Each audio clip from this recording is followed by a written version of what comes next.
Hello student, class 12th। आज फिर ये पहला आपने पढ़ा नाभिक स्नेह प्रतिस्थापन अपक्रिया। अब निराकरण, विलोपन अपक्रिया या निराकरण अपक्रिया। इसमें विलोपन अपक्रिया, निराकरण अपक्रिया एल्किल हैलाइड की सक्रियता घटता क्रम है।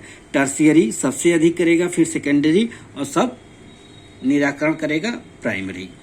अब इसमें है पहला कि बिहाइड्रोहैलोजनीकरण अपक्रिया। बिहाइड्रोहैलोजनीकरण अपक्रिया मतलब कि जब बीटा हाइड्रोजन युक्त एल्किल हैलाइड की क्रिया। बीटा हाइड्रोजन किसे कहते हैं? किसी एल्किल में बीटा हाइड्रोजन, जैसे मान लीजिए जनरली आपका ये फार्मूला है C3H2CH2Br। ये क्या है? Propyl bromide. और ये क्या है? Alkyl halide. कैसा एल्किल हैलाइड है? Primary alkyl halide. तो इसमें जब कार्बन, जैसे इसका स्ट्रक्चर बनाएंगे BrHH, फिर यहाँ स्ट्रक्चर बनेगा HH, फिर यहाँ स्ट्रक्चर बनेगा HH। ये स्ट्रक्चर बन गया इसका 1 2 3 कार्बन है। 3 कार्बन पे कौन सा एल्केन होता है? प्रोपेन। उसमें Br जुड़ा है तो इसका आईपीएसी नाम ब्रोमोप्रोपेन या इसको कहेंगे प्रोपिल ब्रोमाइड। अब इसमें अल्फा हाइड्रोजन, बीटा हाइड्रोजन और गामा हाइड्रोजन, जब कार्बन डायरेक्ट जुड़ा होता है किससे? हैलोजन से, तो ये होता है अल्फा। और अल्फा से जुड़े कार्बन पर जो हाइड्रोजन होता है ये बीटा, और उससे जुड़े होते हैं ये गामा। ठीक, ये क्या है? Beta hydrogen. यानी आप कहेंगे क्या, किसी भी मान लीजिए CH3CH2Br है तो इस पे हाइड्रोजन को हम अल्फा, इस पे हाइड्रोजन को बीटा दर्शाते हैं। तो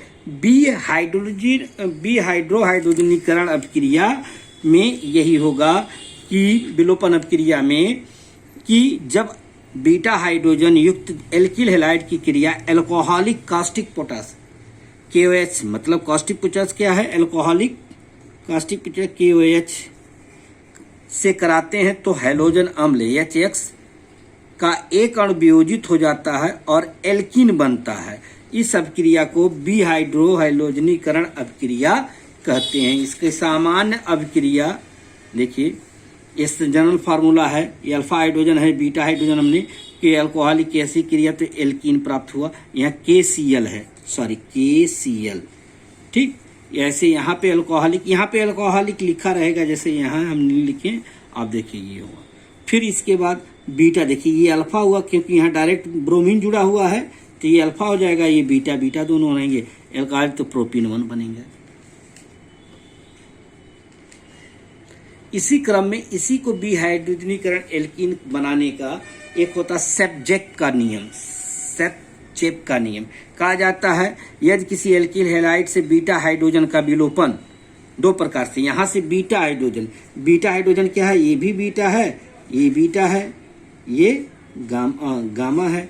तो बीटा हाइड्रोजन का निराकरण जब करते हैं एल्कोहलिक पोटाश में तो एक दो पदार्थ बनते हैं, एक ब्यूटीन 1 इन और एक दूसरा, जैसे इसमें देखिए 2 बीटा है तो यहाँ दोनों से निकलेगा, तो दोनों से निकलने पे ये अधिक मात्रा में बनेगा CH3CH डबल बॉन्ड CH और CH3, तो इसको कहते हैं ब्यूट 2 इन 80%। अब इसके बाद है तीसरा, अब ये दूसरा, ये एक ही नियम इसमें है निराकरण में। अब हम पढ़ेंगे सक्रिय धातुओं से क्रिया। सक्रिय धातुओं से क्रिया में पहला है वुड्स अपक्रिया। वुड्स अपक्रिया कहेंगे जब एल्किल हैलाइड के 2 अणु शुष्क ईथर की उपस्थिति में सोडियम धातु से क्रिया करके एल्केन बनाते हैं तो इस प्रकार की अपक्रिया को वुड्स अपक्रिया कहते हैं। क्या कहते हैं? वुड्स अपक्रिया कहते हैं। जैसे वुड्स अपक्रिया का सामान्य फार्मूला देखिए, RX + 2NaXR'। R शुष्क ईथर की उपस्थिति में ये बना क्या? एल्केन। क्या बना? एल्केन। ये क्या है? हैलो एल्केन या एल्किल हैलाइड। ठीक, जिसमें RR' समान अथवा भिन्न भिन्न एल्किल समूह हो सकते हैं, और X का मतलब क्लोरीन, ब्रोमीन, आयोडीन सब में जान रहे हैं। देखिए मेथिल क्लोराइड, ये भी मेथिल क्लोराइड, यानी एल्किल हैलाइड के 2 अणु, मेथिल क्लोराइड मेथिल कोण समान है तो यहाँ Na के साथ क्रिया के तो एल्केन बन गया। इसका नाम क्या है?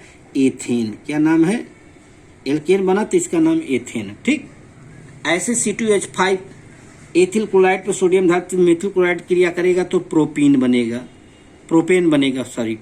2Na। तीसरा है फ्रैकलैंड अभिक्रिया। फ्रैकलैंड अभिक्रिया में कहेंगे जब एल्किल हैलाइड के 2 अणु जिंक धातु के साथ गर्म करते हैं, जब एल्किल हैलाइड के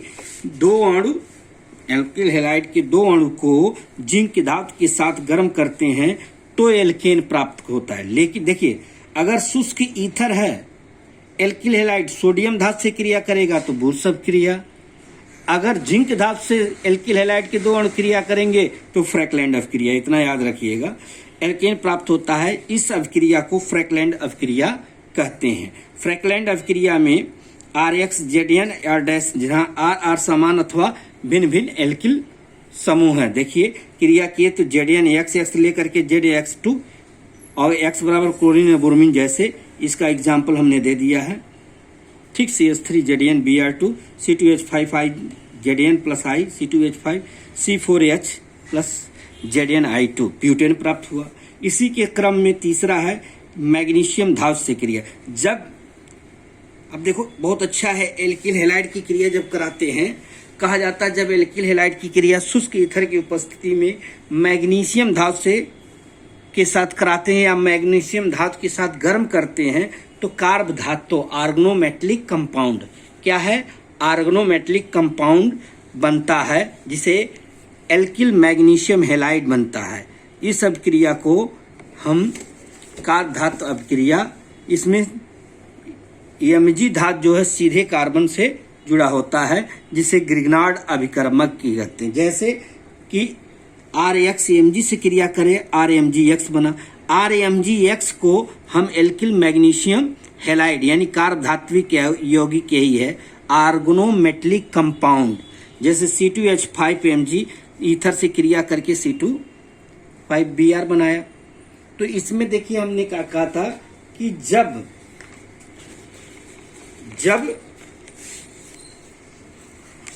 हम RX एल्किल हैलाइड पर Mg की क्रिया कराते हैं तो बनता है RMgX। R का मतलब एल्किल मैग्नीशियम, X का मतलब हैलाइड, एल्किल मैग्नीशियम हैलाइड। इसको क्या बोलते हैं, एल्किल मैग्नीशियम हैलाइड को हम कहते हैं ग्रिग्नार्ड अभिकर्मक। क्या कहते हैं, ग्रिग्नार्ड अभिकर्मक। आइए किस प्रकार का यौगिक होता है, तो कहेंगे आर्गनोमेटलिक कंपाउंड या कार्ब धात्विक यौगिक। इसमें Mg से कार्बन सीधे जुड़ा होता है, CH और यहाँ Mg की 2 वैलेंसी एक X हो जाएगा। या ऐसे इसको लिख सकते हैं कि आप CH3 डबल बॉन्ड MgX, ऐसे भी हो सकता है।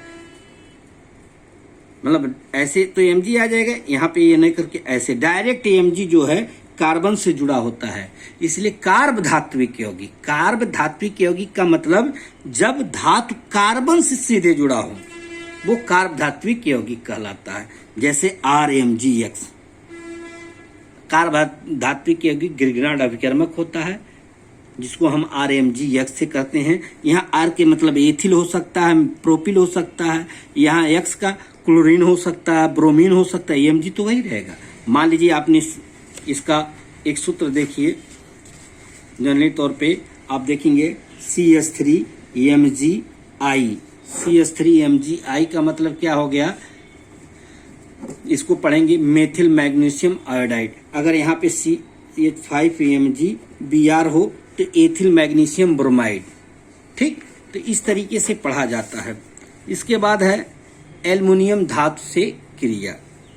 कहा जाता है जब लिथियम एल्किल हैलाइड के साथ क्रिया करके एल्किल लिथियम देता है, जो प्रबल क्षार से स्रोत होता है। देखिए C2H5 से जुड़ करके इसको हम कहते हैं एथिल लिथियम। PnB मिश्र धातु के साथ क्रिया है, C2H5 से क्रिया करके टेट्रा एथिल लेड बनाता है। टेट्रा एथिल TEL कहते हैं, TEL T है टेट्रा एथिल लेड, TEL इसको हम पढ़ सकते हैं TEL भी, टेट्रा एथिल लेड। ठीक, तो आज इसके क्रम में यहीं तक होगा। अगला आपको पढ़ाएंगे अपचयन की क्रिया। थैंक्स।